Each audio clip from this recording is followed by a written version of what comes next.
सन 1789। यह केवल एक वर्ष नहीं था, बल्कि इतिहास का वह मोड़ था जिसने पूरे यूरोप की राजनीतिक और सामाजिक व्यवस्था को हिलाकर रख दिया। फ्रांस उस समय एक शक्तिशाली देश था, लेकिन अंदर से वह गहरी समस्याओं में डूबा हुआ था। राजा लुई 16वें के शासन में देश की आर्थिक स्थिति कमजोर हो चुकी थी, जबकि शाही जीवन शैली पर अत्यधिक खर्च किया जा रहा था। फ्रांसीसी समाज 3 वर्गों में बंटा हुआ था। पहला वर्ग था पादरी, क्लर्जी, दूसरा वर्ग था कुलीन, नोबिलिटी, और तीसरा वर्ग था आम जनता, जिसमें किसान, मजदूर और मध्यम वर्ग शामिल थे। सबसे अधिक कर और बोझ तीसरे वर्ग पर था, लेकिन उनके पास अधिकार सबसे कम थे। यह असमानता धीरे धीरे लोगों के भीतर असंतोष पैदा कर रही थी। इसी समय महंगाई बढ़ रही थी, बेरोजगारी फैल रही थी और लोगों को खाने के लिए भी संघर्ष करना पड़ रहा था। जनता गरीबी में जी रही थी, जबकि राजा और कुलीन वर्ग ऐशो आराम का जीवन जी रहे थे।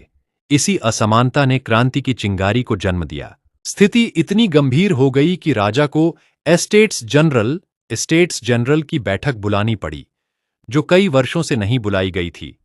लेकिन यहां भी तीसरे वर्ग के प्रतिनिधियों को उचित महत्व नहीं मिला। इससे नाराज होकर उन्होंने खुद को नेशनल असेंबली घोषित कर दिया। इसके बाद उन्होंने टेनिस कोर्ट शपथ ली कि जब तक वे फ्रांस के लिए एक नया संविधान नहीं बना लेते, तब तक वे पीछे नहीं हटेंगे। यह फ्रांसीसी क्रांति का एक निर्णायक मोड़ था। 14 जुलाई 1789 को पेरिस की जनता ने बास्तील जेल पर हमला किया। यह जेल राजा की निरंकुश सत्ता का प्रतीक थी। इसके गिरने के साथ ही फ्रांस में राजशाही के खिलाफ विद्रोह तेज हो गया। यह घटना फ्रांसीसी क्रांति की आधिकारिक शुरुआत मानी जाती है। इसके बाद मानव और नागरिक अधिकारों की घोषणा, declaration of the rights of man and citizen, की गई।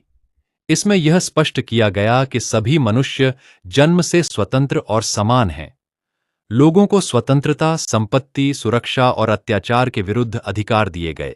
इस दौरान स्वतंत्रता, समानता और बंधुत्व, लिबर्टी, इक्वालिटी, फ्रेटर्निटी के नारे पूरे फ्रांस में गूंजने लगे।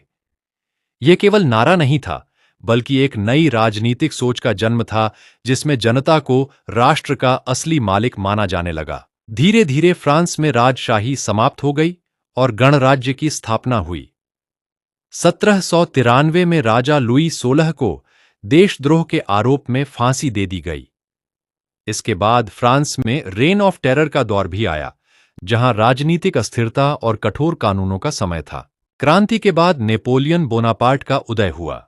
उसने फ्रांस में स्थिरता स्थापित की और नेपोलियन कोड के माध्यम से समान कानून व्यवस्था लागू की। हालांकि वह एक सम्राट बन गया, लेकिन उसके शासन ने क्रांति के कई विचारों को यूरोप में फैलाया। नेपोलियन की सेनाओं ने यूरोप के कई देशों में जाकर प्रशासनिक सुधार किए, समान कानून लागू किए और सामंती व्यवस्था को कमजोर किया।